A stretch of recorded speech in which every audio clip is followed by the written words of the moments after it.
Alors bonjour les amis, bienvenue à vous pour cette nouvelle vidéo. Je suis très heureux aujourd'hui de vous retrouver pour ce nouveau partage. Je voudrais aujourd'hui vous parler d'un sujet très important sur le chemin. Et le nom de la vidéo sera donc la racine de tous les maux. Et je vais vous proposer en tout cas 3 remèdes majeurs, pour ne pas dire principaux, centraux dans notre cheminement pour pouvoir, je dirais, guérir de ces maladies, en fait, de la cause de nos souffrances, de la cause de nos maux, qu'on peut appeler de la pathologie. C'est aussi de l'expression de notre souffrance. Donc, cette vidéo, pour celle-ci, je vais vous partager un extrait d'un enseignement de Mananda Mahima, vers lequel j'ai été appelé ce matin à aller à nouveau. Évidemment, je vous conseille, parce que ça fait partie d'un des remèdes, bien sûr, sur le plan de la guérison de l'âme, de la psyché, hein, qui signifie le mot, psyché c'est l'âme, c'est-à-dire aussi de la nature astrale, mentale de notre humanité, de notre nature humaine. Donc, je vais vous parler ici des 3 mots, de la racine de tous les maux et des 3 remèdes qu'il est, en tout cas, suggéré, conseillé de pouvoir mettre en œuvre. Voilà, déjà dans un premier temps, je vais vous lire le texte de Mananda Mahima. Donc, ce texte, il est issu de l'enseignement de Mananda Mahima, oui. Si vous avez la référence, vous pourrez aller consulter et relire le texte. C'est pas très long, je vais prendre le temps de vous le lire et il est fondamental et primordial que vous soyez ou pas, quel que soit le parcours dans lequel vous êtes relationnel, je dirais sentimental, amoureux, familial, professionnel, évidemment.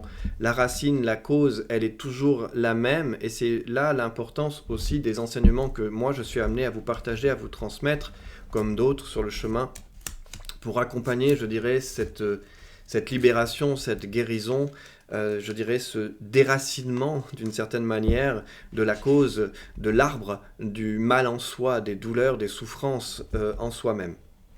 Évidemment, c'est un chemin qui peut prendre du temps, qui prend du temps et qui nécessite de la persévérance, je dirais envie de dire même une sorte d'engagement avec soi-même pour tendre vers cette libération intérieure.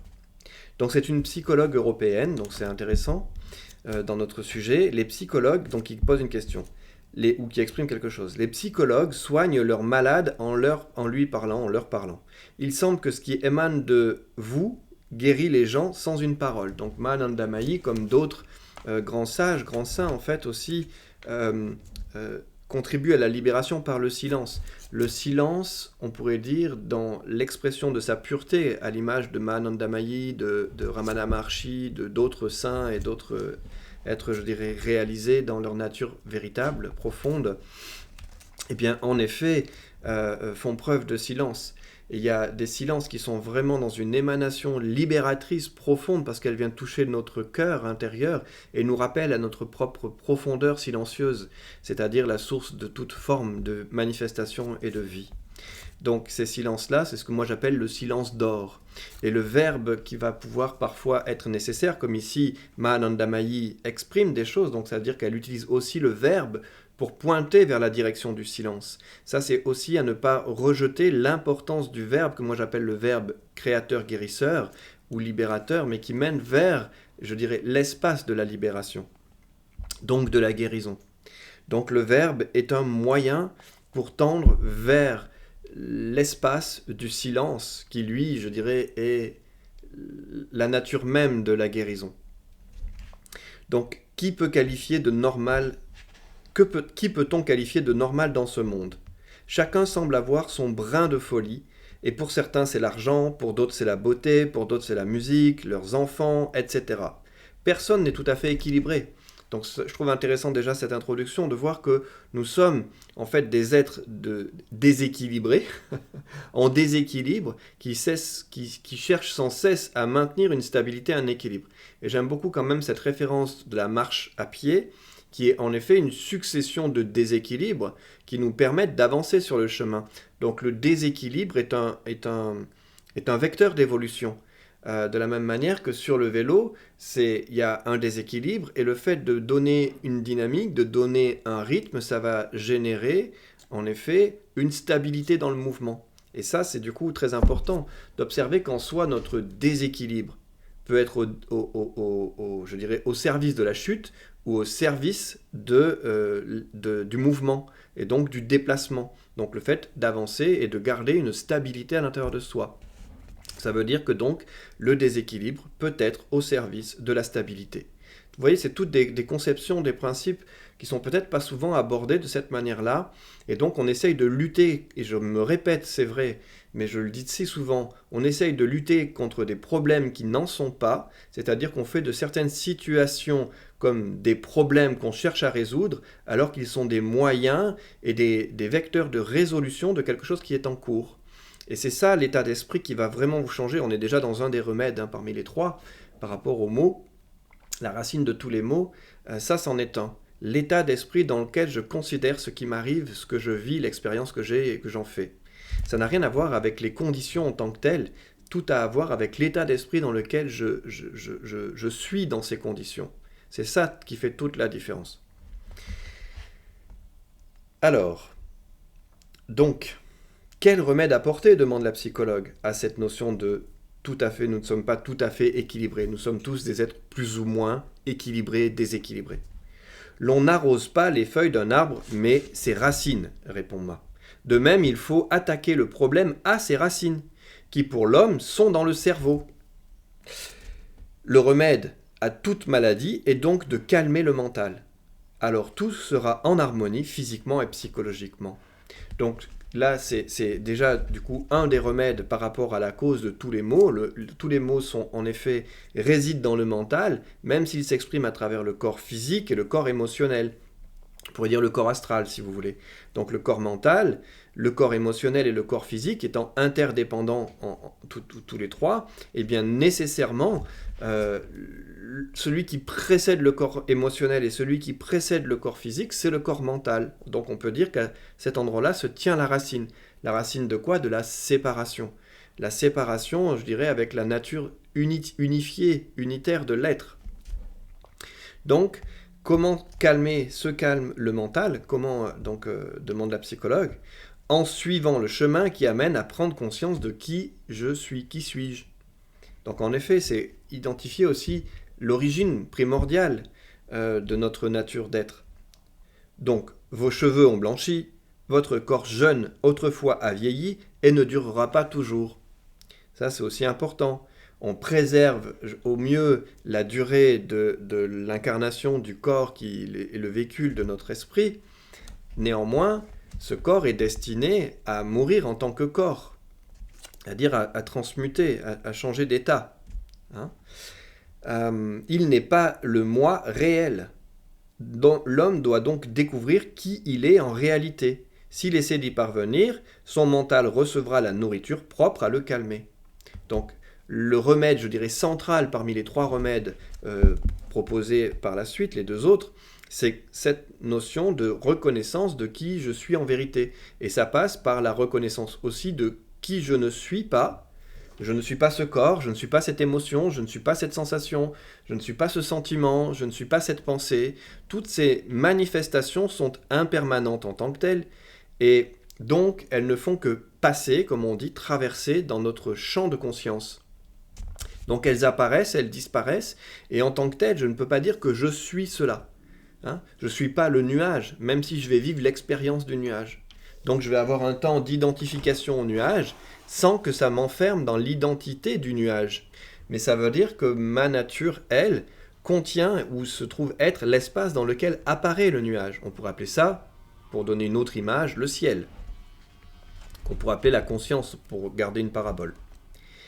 Donc, il n'est pas le moi réel, l'homme doit donc découvrir qui il est en réalité. S'il essaie d'y parvenir, son mental recevra la nourriture propre à le calmer. Rien de ce qui appartient à ce monde et qui par conséquent est périssable ne peut apporter au mental l'aliment approprié. Seul l'Éternel peut le donner. La saveur de l'Éternel calmera le mental.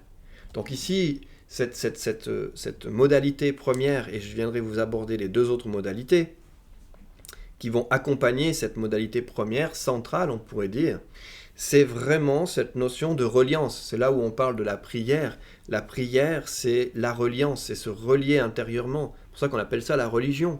Mais ce n'est pas une religion formelle extérieure, qui nous maintiendrait en dehors de nous-mêmes. C'est une religion, toute religion est censée nous ramener à la conscience de la reliance qui est en soi-même avec soi-même. Ça, c'est fondamental dans notre chemin. Donc, ça veut dire qu'à cet endroit-là, la source, la ressource se trouve, je dirais, au-dedans de nous, même si elle peut être inspirée par un miroir extérieur à nous, qui est là pour nous rappeler qui nous sommes, d'où nous venons, pourquoi nous sommes là, si on peut dire. Donc c'est cette notion de reliance, de prière, et là ça amène à une des modalités aussi très importantes qu'on appelle la respiration. J'ai très souvent parlé dans mes enseignements de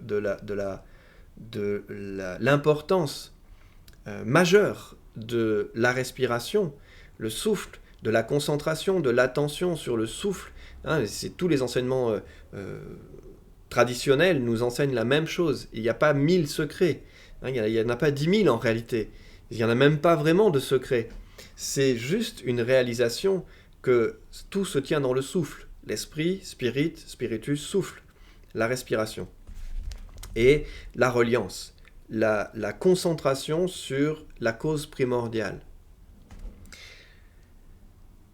Mais tant qu'on cherche à compenser ce besoin-là d'être complété par l'extérieur, c'est ça qui est impermanent. Donc on est des éternels à cet endroit, nous serons toujours donc des éternels insatisfaits. Les désirs apparaissent, c'est bien, ils sont contentés, tant mieux. Parfois ils le sont, parfois ils ne le sont pas. Mais il y a quelque chose qui dépasse ce contentement extérieur, impermanent, qui ne dure pas, par un contentement intérieur, permanent, qui lui est éternel. Donc ça c'est la plus grande de toutes les clés. Donc la saveur de l'éternel calmera le mental. Et là, il y a un apaisement du mental qui lui cherche, qui s'agite, qui trouve, je dirais, une mère pour le sécuriser. C'est la mère divine qui le sécurise. Lao Tzu disait que le Tao n'avait pas d'identité, qu'il soit père, mère. On parle souvent dans la religion chrétienne, on appelle, comme le Christ Jésus disait, le père. Mais en réalité, c'est ni un père ni une mère en tant que tel. C'est au-delà d'un père et d'une mère. Mais si, Lao Tzu disait que s'il devait l'identifier, lui donner une nature entre un père et une mère, ce serait plutôt une mère, dans le sens de prendre en main l'enfant divin que nous sommes. L'univers est né de la joie, et c'est pour cela que vous en trouverez dans le monde. Ça aussi, mes amis, c'est tellement important. Je sais qu'on a cette tendance parfois à rejeter un petit peu en effet l'éphémère, le mensonge, donc l'impermanent. Mais toute joie qui apparaît dans ce monde est une expression de la joie éternelle. Dans ce monde, elle n'est pas durable, elle est comme une fleur qui éclot, qui est magnifique, qui est belle, puis qui fane, mais qui va donner un fruit et qui va pourrir, et qui va donner une graine, et qui va germer, et qui va donner un nouvel arbre. Voyez ? Donc ça veut dire que dans cet éphémère, il y a l'éternel qui s'exprime. Toute joie qu'on vit à un instant donné, c'est une joie qui est une expression de l'éternité. D'où le Christ qui disait « Ayez de la joie dans vos épreuves ». Donc, sans elle, la vie est une épreuve justement. Sans cette joie, sans cette conscience, vous devez essayer d'atteindre à cette joie d'où est jailli le monde, d'où a jailli le monde, d'où il est apparu. Et c'est cette joie que nous sommes invités à rencontrer au-dedans de soi-même en vérité. Et cette joie, elle est inconditionnelle. C'est-à-dire qu'elle n'est pas dépendante des conditions favorables ou défavorables de notre existence, du monde dans lequel nous vivons, de nos déceptions sentimentales, amoureuses, familiales, professionnelles. Ce n'est pas dépendant de ça. Il y a une joie qui est au cœur de toutes ces expériences, qui, elle, est inaffectable. Elle est indestructible.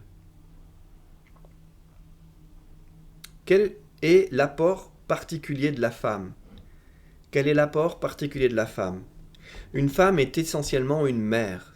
Cette nature dans la femme, le féminin de l'être, est par nature une mère. Et sa tâche est donc de servir autrui. Donc cette notion aussi de dévotion.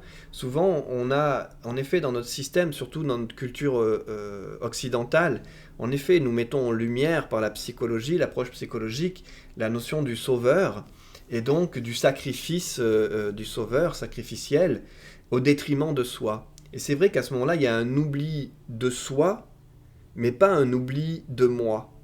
Et c'est là où pour moi il y a toutes les déviances et toutes les causes de nos souffrances par ailleurs, dans la mauvaise interprétation, considération de ce que c'est que l'oubli de soi, mais l'oubli du petit soi au grand soi. Et pour s'oublier au grand soi, il faut avoir le souvenir du soi, ce souvenir de qui je suis.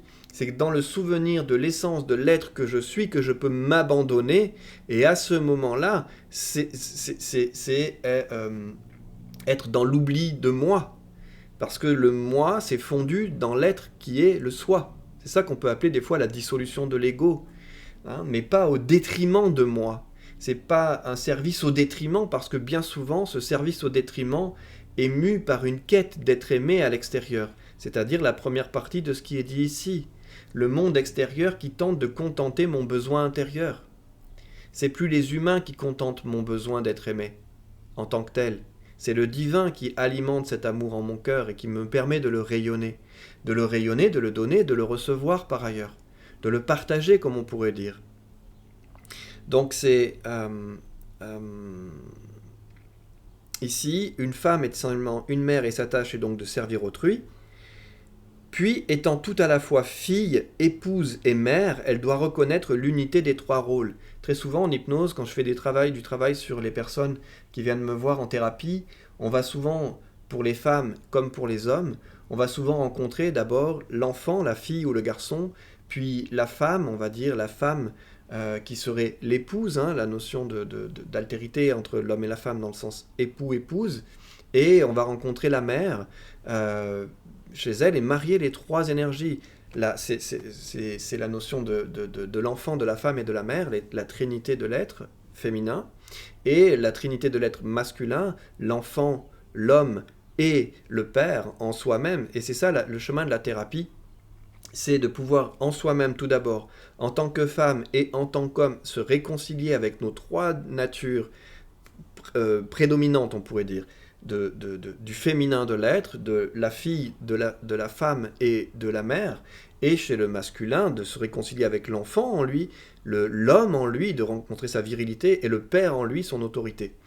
Évidemment, ces deux dynamiques, elle va le dire après, mais je le dis par avance, vivent en chacun d'entre nous. Ça veut dire aussi qu'on est invité à marier ces deux dynamiques yin-yang, féminine, masculine, dans leurs trois dimensions chacune, et à les faire une.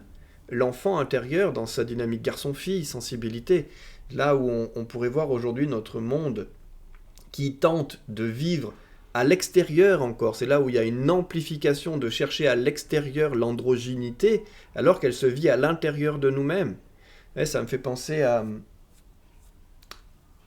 certains films, vous voyez, où on essaye de créer artificiellement l'essence de ce que nous sommes en vérité.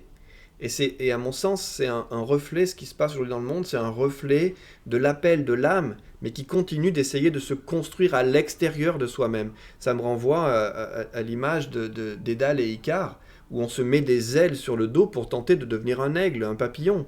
Ça marche pas. Le papillon naît de l'effondrement de la chenille. C'est une mutation qui vient du dedans. Et c'est ça, à mon sens, la clé de cette fameuse libération que tout le monde cherche, que ce soit dans le plan matériel ou dans le plan spirituel ou énergétique, la quête de cette libération, de ce mariage, de cette unité, de cette harmonie, elle n'est pas au-dehors de soi-même, elle est au-dedans de soi-même. Et elle est à vivre dans l'intériorité de notre être. Même si l'extérieur va refléter, peut-être dans une forme qui va muter, qui va changer, c'est possible. Je ne rejette pas tout ça, mais c'est d'observer que pour beaucoup, cette quête d'identité à l'extérieur est une perte d'identité intérieure et nécessite une quête, une retrouvaille d'identité profonde de soi-même. Alors ça, c'est mon invitation. Hein. Donc, d'autre part, en chaque homme est contenue une femme et en chaque femme un homme. Voilà ce que je vous disais en fait.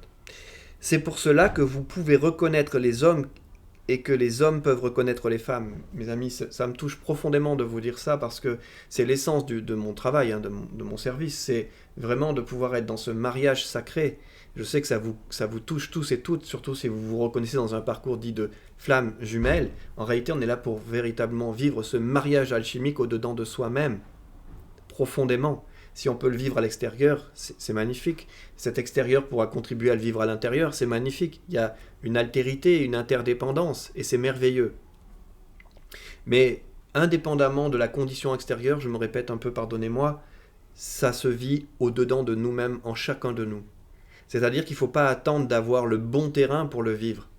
C'est nous qui créons le terrain approprié en fonction de notre état d'être. Je vous partagerai, je ne sais pas si c'est dans celle-ci ou si je vais en faire une autre vidéo, pour aborder le thème notamment du nouvel être et de son accueil. C'est pour cela que vous pouvez reconnaître les hommes et que les hommes peuvent reconnaître les femmes. Donc là, elle s'adressait à une femme. C'est une des tâches les plus importantes de la femme que de reconnaître l'homme en elle-même. Mes chers amis, ce texte, il est tellement précieux parce que je parle beaucoup dans mes enseignements du Tai Chi Tao en particulier, comment on vient, et ça c'est une autre des deuxièmes remèdes, on va dire un deuxième dans les 3 remèdes. Il n'y a pas d'ordre, si ce n'est peut-être celui de la conscience du souvenir de qui je suis et de l'apaisement du mental. Mais c'est celui d'incarner son yang, d'incarner son masculin. Vous êtes beaucoup ici peut-être à vous reconnaître comme une sensibilité féminine, que moi je considère à ce moment-là donc prédominante yin, et cette sensibilité féminine, elle va être agitée dans son yang, et elle aura l'impression d'être yang, si vous me suivez vraiment. C'est-à-dire dans l'agitation du yin, c'est-à-dire dans l'activation, on pourrait même dire, de sa nature yin, son féminin de l'être, il y a une agitation de son yang, et une instabilité de son yang, de son masculin, on pourrait dire déviant, donc à ce moment-là déséquilibré, qui va nécessiter de retrouver sa verticalité. Parce que le yang maintient le yin.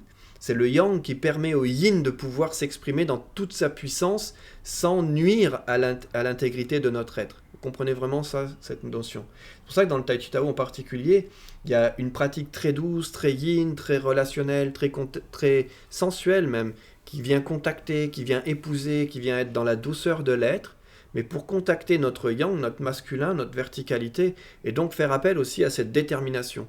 Donc pour beaucoup de féminines sur le chemin, de sensibilité féminine prédominante peut-être, en fait, il y a eu une lutte par le yang, d'une certaine manière, pour se défendre dans le monde, dans la vie, etc., faire face aux difficultés, mais coupé de sa source. Quand on vient reliancer, j'allais dire, se relier à sa source, qu'on reconnaît ça, ce yang devient vraiment un serviteur du yin. On disait que la femme était au service d'autrui, mais le yang est au service de l'être, au service du féminin de l'être. Il est serviteur et protecteur. Et lui, il est défenseur à l'intérieur de nous, et c'est lui qui est notre autorité intérieure. D'où l'importance de se réconcilier avec la nature autoritaire de notre masculin, et donc avec l'image qu'on a du Père, qu'on puisse la pacifier pour lui permettre d'être incarné totalement et pleinement. Et là, souvent, je fais appel, je parle du dragon dans le feu de la Saint-Jean, on va le travailler ça, mais ce feu du dragon, le dragon qui émane de soi, mais avec le 3e centre primordial à travailler, c'est le cœur, c'est l'amour. L'amour de son prochain qui ne peut pas rejeter l'amour de soi en vérité. On ne peut pas s'extraire du prochain. Nous sommes le prochain, nous sommes l'autre, et l'autre est soi. Et à ce moment-là, aimer l'autre, c'est s'aimer soi, et s'aimer soi, c'est aimer l'autre. Mais avec des limites, dans la matière manifestée, avec des conditions de respect de l'intégrité de tous les êtres, donc de soi comme de l'autre.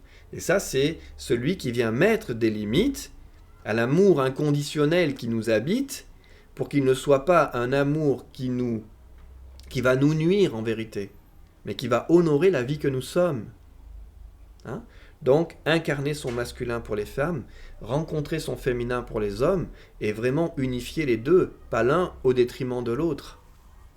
Sinon, on reste dans un état de guerre ou d'affliction.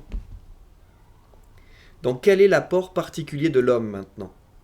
L'homme est la projection du Purusha. Purusha, c'est la conscience première qui a donné naissance, on va dire, à Prakriti, qui est la matière. Donc, Purusha, c'est l'esprit, pour faire simple, et Prakriti, c'est la matière, c'est la manifestation, souvent associée donc par opposition à Purusha, qui serait l'énergie père, à Prakriti, qui est la mère. Donc, Purusha suprême, qui soutient l'univers. Virilité authentique signifie divinité. Vous entendez vraiment, mes amis? Virilité authentique signifie divinité. Incarner le masculin divin dont on parle souvent dans le concept spirituelle et de flamme jumelle, incarner son masculin divin, c'est se relier aussi à cette énergie de Père créateur primordial, à la création qui donne naissance à la créature. Le Père, le Créateur, la création et la créature, c'est encore une fois notre trinité d'êtres qui ne sont qu'une en vérité. Hein. Mais il y a aussi l'Atman. L'Atman qui est au-delà de l'homme et de la femme. Vous voyez, c'est ce que j'appelle le sixième corps, on va dire, pour faire là aussi donner une idée qui dépasse la dualité du yin et du yang, du masculin et du féminin, de l'ombre et de la lumière, etc.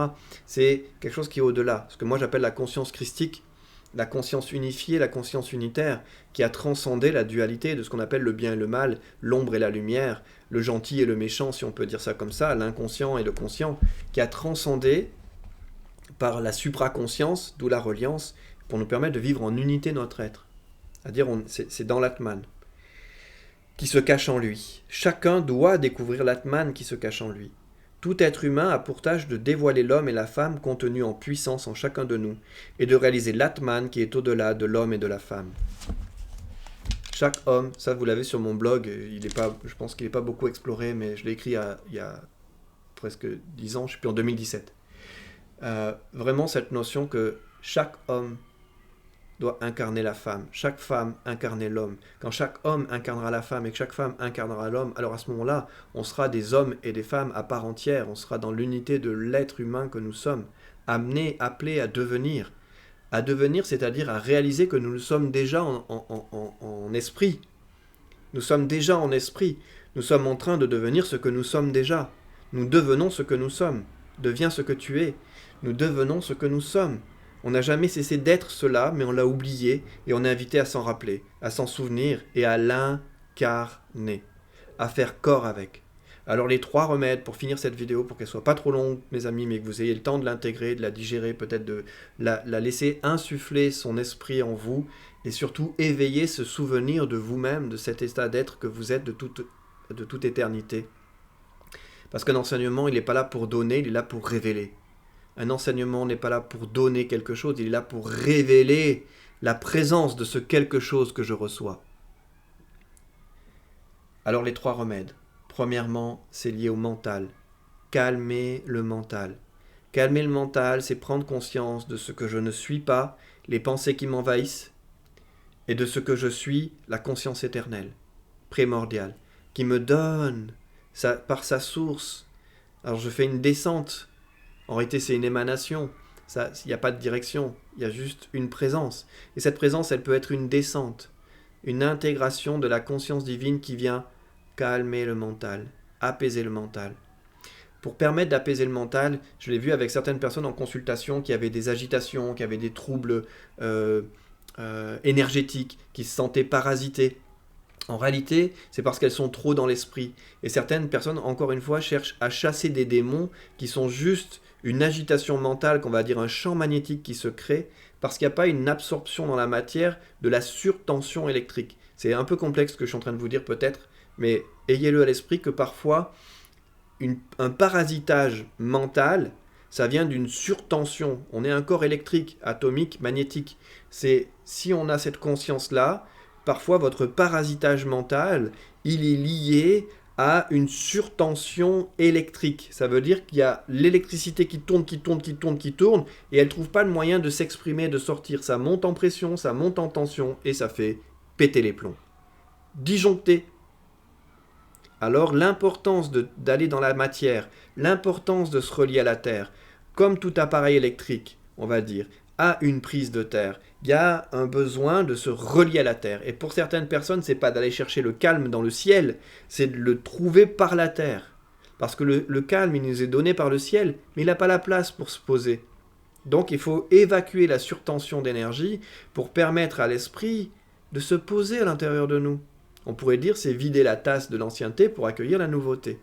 Et en même temps, c'est cette nouvelle être, c'est la vidéo donc, que je voulais vous faire, que je ferai peut-être quand même, que c'est en accueillant ensuite le nouvel être, la nouvelle conscience, que ça va permettre de continuer l'évacuation. Mais j'ai envie de dire, pour ça, il faut avoir ouvert une vanne. Il faut avoir relié une nature. Et donc, parfois, c'est aller, quelqu'un qui va se reconnaître, c'est aller dans des magasins, c'est aller dans des choses très matérialistes, dans des choses très basiques, comme certains pourraient dire, mais qui sont en fait fondamentales. C'est une base. Une base, c'est un support, c'est un soutien. Donc ce basique-là, il est un basique dans le sens de base, de support et de soutien. Et de pouvoir aller dans des structures, des environnements un peu denses, dans la densité de la matérialité, permet aussi d'absorber les surtensions, les surcharges énergétiques, psycho-mentales. Et ça, c'est l'écoute de soi. Donc, la deuxième clé après le côté mental et reliance, c'est le corporel. L'expression par le corps, la libération énergétique. Et là, je ne parle pas d'être en surcharge physique, comme on le voit aussi parfois en compensation. On va être en surcompensation par le corps et qui va amener à un moment donné des ruptures, des douleurs, des fractures. Donc, c'est pas d'être là, mais d'être dans une possibilité de, par le mouvement, de générer de la circulation d'énergie, de pouvoir générer de la libération d'énergie. Et donc, justement, le Qigong, le Tai Chi, le yoga, la course à pied, la marche dans la nature, tout ce qui va mettre en mouvement, tout ce qui va permettre une expression, c'est-à-dire une libération d'une pression intérieure à soi. Exprimer, c'est aussi désimprimer. Donc, ça veut dire qu'on va libérer cette expression, cette pression en soi vers l'extérieur, que l'univers va l'absorber. En réalité, c'est sa fonction, de pouvoir absorber et transmuter ce que nous-mêmes, nous ne pouvons pas. Alors on le donne, on lui permet de s'échanger, de se transformer, pour éviter de péter, de disjoncter. Donc l'importance de la pratique par le corps est le deuxième moyen. On va dire le troisième, c'est cultiver l'amour. Et cet amour, il va commencer par regarder qu'est-ce qui n'est pas aimable en moi, qu'est-ce qui ne s'aime pas en moi. Et on pourrait ici parler de la thérapie du cœur. La thérapie du cœur, c'est comment je viens libérer aussi toute la rancœur que je peux avoir dans mon propre cœur, l'amertume que j'ai dans mon cœur. Donc c'est de la thérapie, on va dire, psycho-émotionnelle. Il y a la psycho-corporelle, et la psycho-spirituelle, et il y a la psycho-émotionnelle. Et tout ça, c'est les trois corps qu'on va travailler, où on va avoir une approche qui pourra être thérapeutique, psychique, psychologique, thérapie holistique, cette notion de prendre en considération l'entièreté de notre être, de nos corps. Et donc, c'est cet accord des trois dimensions qui favorise notre cheminement intérieur. Par moment, il y en a un qui est prédominant sur l'autre, mais ils sont tous interdépendants. Et chacun, je pourrais dire, à sa limite. Et comment on vient accorder donc ces trois cœurs, ces trois corps, ces trois centres, pour vivre dans l'unité, encore une fois, de notre être, plus en paix, plus en harmonie, plus en légèreté, plus en fluidité, plus en stabilité. Voyez, parce que nous sommes dans un monde de mouvement. Et dans le monde de mouvement, c'est le déséquilibre. Et c'est dans le déséquilibre qu'on peut trouver la stabilité. Donc notre équilibre. J'espère que cette vidéo elle aura été bénéfique pour vous, qu'elle va faire son chemin. Si vous souhaitiez participer au cours de Tai Chi, si vous souhaitez participer au séminaire, si vous souhaitez venir en consultation individuelle pour des séances en conversationnel, en hypnose ou autre, selon votre besoin du moment, n'hésitez pas à aller sur le site Le Papillon d'Or en Soi et vous aurez toutes les informations que vous pourriez avoir besoin. Et puis évidemment, vous pouvez me contacter pour vérifier ensemble ce qui pourrait être approprié pour vous. Je vous dis à très bientôt pour une prochaine vidéo.